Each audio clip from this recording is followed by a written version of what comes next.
We're with Ganga White, a true legend in the yoga community. Thank you so much for agreeing to see us. Thank you. So tell me how you first got interested in yoga. Well, I got interested, I'm going to date myself, I guess, in the 60s. But the first time, I've told the story a few times, that I saw yogi written on the sidewalk when I was like 12. And I went on the playground at school. I must have been in the fifth or sixth grade or something. I asked several kids what a yogi was, and nobody knew. And then I found this one kid that said a yogi is these magical guys who live in these Himalaya mountains and they can make things out of thin air. So I said, oh, I'm going to go check that out someday. And you did? Yeah. It took me many years to realize it probably was Yogi Berra that was written on the sidewalk. That's adorable. But it's amazing that maybe it was a walk-in, the kid.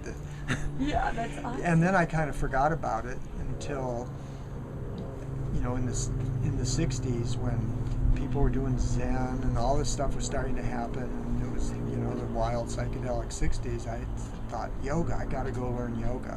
So I just sought it out. And where did you learn? Well, I also should say that I didn't have any idea that there was a physical practice to yoga. And you know, the broad parts of yoga are all meditation, spirituality, philosophical. That's what attracted me. I wanted to study consciousness and the mind and all that stuff. So I went, the only person at that time around Los Angeles that was really teaching yoga. I first found him through an ad that he was giving a lecture on the great yogi Milarepa. So I went and heard this lecture, and that really got me inspired. And I studied, his name was Dr. Bode, and he was a professor of comparative religion.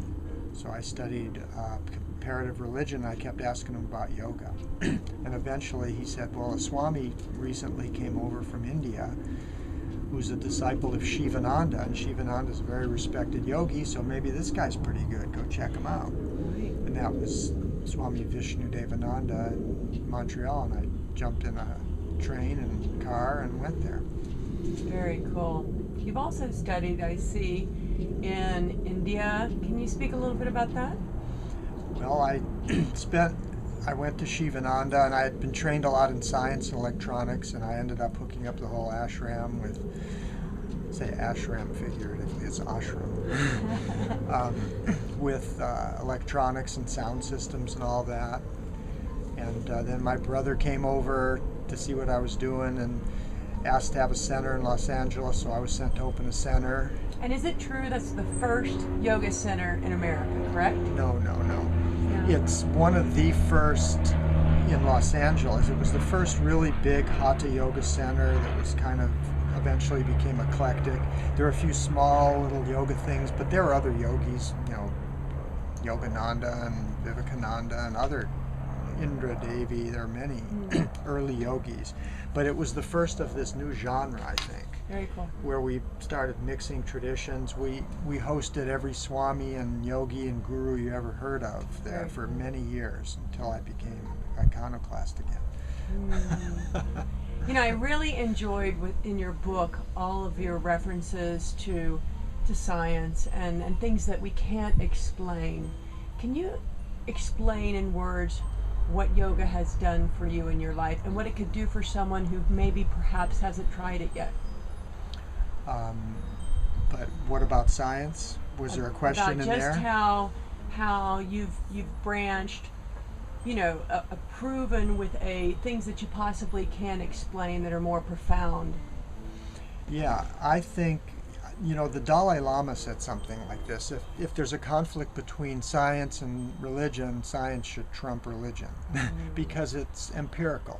I'm not a scientific fundamentalist, but I see science as the same law of the universe. And I don't have a lot of, you know, it took me a while to get there, but I don't have a lot of conflict at all between science and, you know, my own particular spiritual philosophy. And, you know, I'm awed by science, and I'm as awed by the universe and, you know, black holes and supernovas as I am by anything in consciousness or the visionary state or anything like that. And I think that in terms of the benefits of yoga, they can be innumerable. There's so many things. From health and well-being to mental clarity and, stimulating your interest and insight into many things and meeting many people. It's unbelievable, the echelons of society, all different types I've got to move through because of yoga. Very cool. We are at White Lotus in Santa Barbara. How can someone find you? WhiteLotus.org or WhiteLotus.com is our website, and we have tons of stuff on there, and there's a library full of interviews and materials, and soon to be a blog. Very cool. Very Blog cool. Ganga. Blog Ganga. I love it. Namaste. Thank you for I have meeting. to actually do it, though, right? Yeah, you have to actually do it. Very cool. Yeah. Thank you so much for being with us. Thank you.